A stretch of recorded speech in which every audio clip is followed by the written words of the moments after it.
let's get into solving this equation right here. And this looks like something that would be factorable because like you see the 5 builds to make that, you see 3 makes that, you see a 15 in the middle. It looks so good. But as we're about to find out, it won't be factorable. We're going to have to, of course, bust out that quadratic formula again. All solutions implying we could have both real and imaginary solutions as opposed to directions saying find the real solutions, right? So if we were to try to solve this classic factoring, we would probably consider the AC method and grouping, especially because 25 and 9 are kind of beefier numbers, you know. So we're going to do 25 times 9. And if we're multiplying 25 and 9, one way I like to do that is 5, 5, 3, 3. I'd rather think of it as 15 squared, or 15 times 15, which is 225. Now, what multiplies to give me 225? Let's go start from the beginning. 1 and 225. These are the ingredients, so we can use that to figure out our factors. Now, is 2 on the list? No.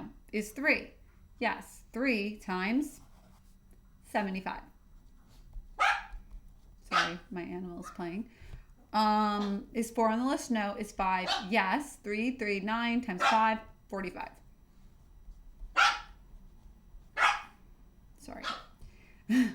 6 on the list? No. 7? No. 8, 9. 9 is 9. And 25. Is 10? No. 11, 12, 13, 14, 15, and 15.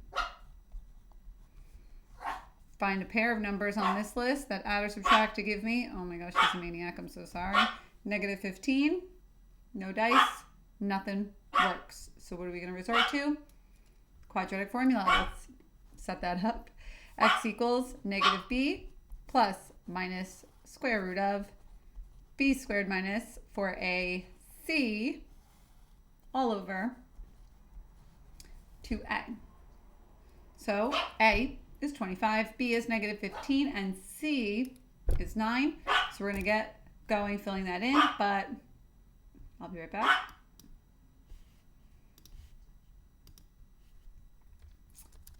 Let's carry on. Sorry, my paused moment.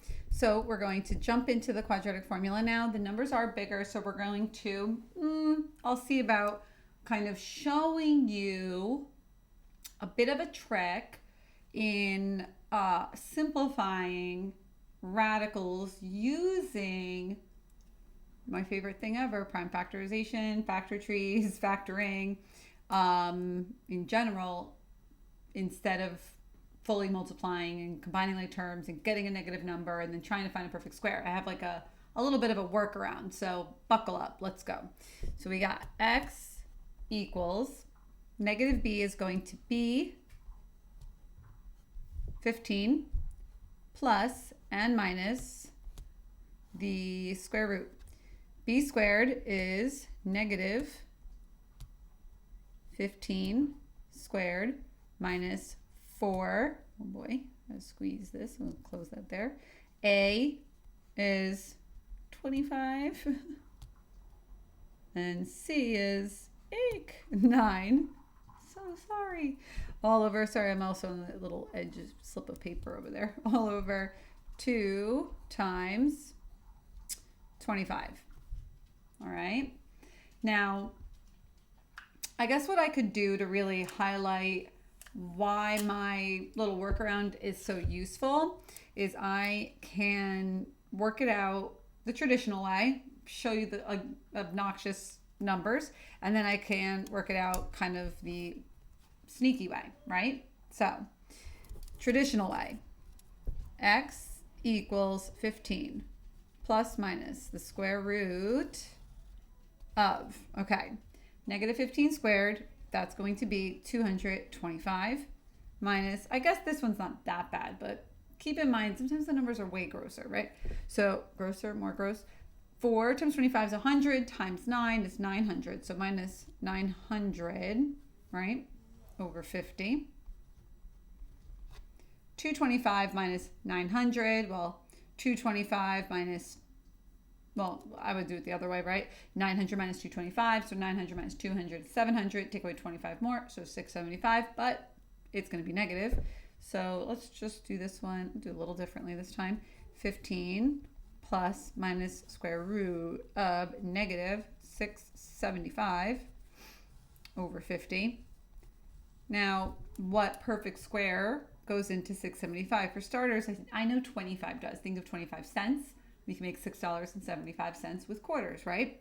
So how many quarters? Well, 25 times 4 makes $1, right? Times another 6, well, that's $6. But 24 quarters would be $6. I want $6.75. So really, we need 3 more. So 25 times 27. Now, 25, 5, and 5. 27 is 3, 3, 3. The negative gives us our imaginary. We got a pair of 5s. We got a pair of 3s. This is all in our radical. And there's our negative 1 as well. Just shoving everything under this radical on the side, okay? So let's continue. X equals 15 plus minus. So what's coming out? 5, 3, and I. So it's 15. I, radical or square root, 3 over 50. X equals purple pretzel time. What can I reduce or simplify from both of those ovals in our pretzel? Well, the 15 and the 50s, well, the 15s and the 50 all have 5s in them, right? 5 times 3, 5 times 3, 5 times 10.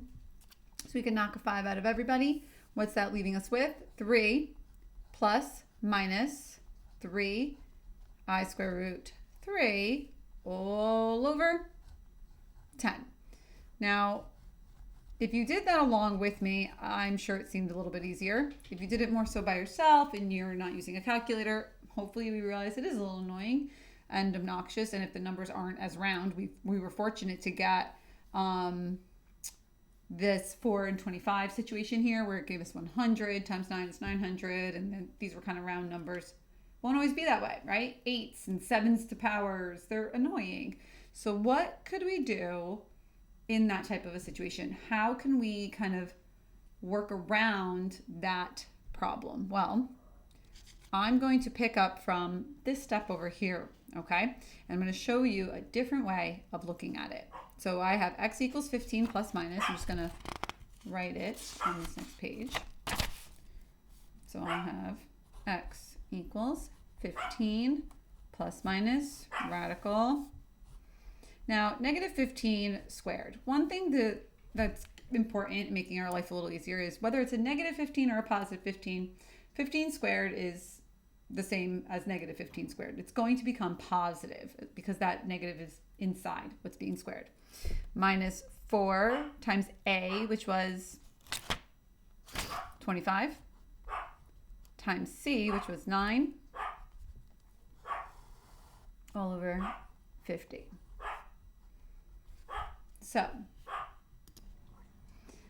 So we are going to x-ray this thing right away. Let's look at this. X equals 15 plus minus the square root of. Ready? I told you, buckle up. 15. 15 is 3 times 5 and it's being squared. So you have 3, 3, 5, and 5. 3 and 5, 3 and 5. So 3, 3, 5, and 5. As I said, the negative doesn't really matter. It's going to go away. Minus 4. Could I break down the 4 into 2 and 2? Yes. But not so necessary because I clearly don't have a 4 over here, right? So 4, 25 is 5 and 5, and 9 is 3 and 3. But relax. Don't get ahead of yourself and think you're taking stuff out and taking the square root already. We are not simplifying the radical yet. We are looking at what is being combined underneath the radical, and then we are going to take a GCF out of this expression, but it will still be in the radical, okay? and then we will take out any perfect squares. So hold on, slow down, don't get crazy on me. All over 50. Okay. If I were factoring out my greatest common factor, what would that be? What does this have in common with this? Well, sorry for the smudging. They both have 3, 3, 5, 5, 5, 5, 3, 3, right? If I take that out of both pieces before and after my subtraction sign, what's left? Well, here, well, some of you might want to say nothing is left. There's a 1. 1 is left. And here, minus 4 will be left. So what will that look like? X is equal to 15 plus minus the square root of 3, 3, 5, and 5, parentheses. Okay? Taking it out, like I'm dividing it out of both of them. I just can't squeeze all this writing, right? What's left here is 1. Remember, these are being multiplied. Minus, what's left over here? 4. Okay, hold on. All over 50. What is 1 minus 4? That would be -3, right? That's what 1 minus 4 is equal to. Here, this negative, that's going to be the I for our imaginary answer. And here, this is all multiplication now. We have 3 times 3 times 5 times 5 times -3. Takes a pair to make a square. 3 can come out, a 5 can come out. Next. X equals 15 plus minus 5. Oh, well, I guess 3 is in front. So 3 times 5 times I. So how did this come out? 3 from the 3 times 3, which is 9.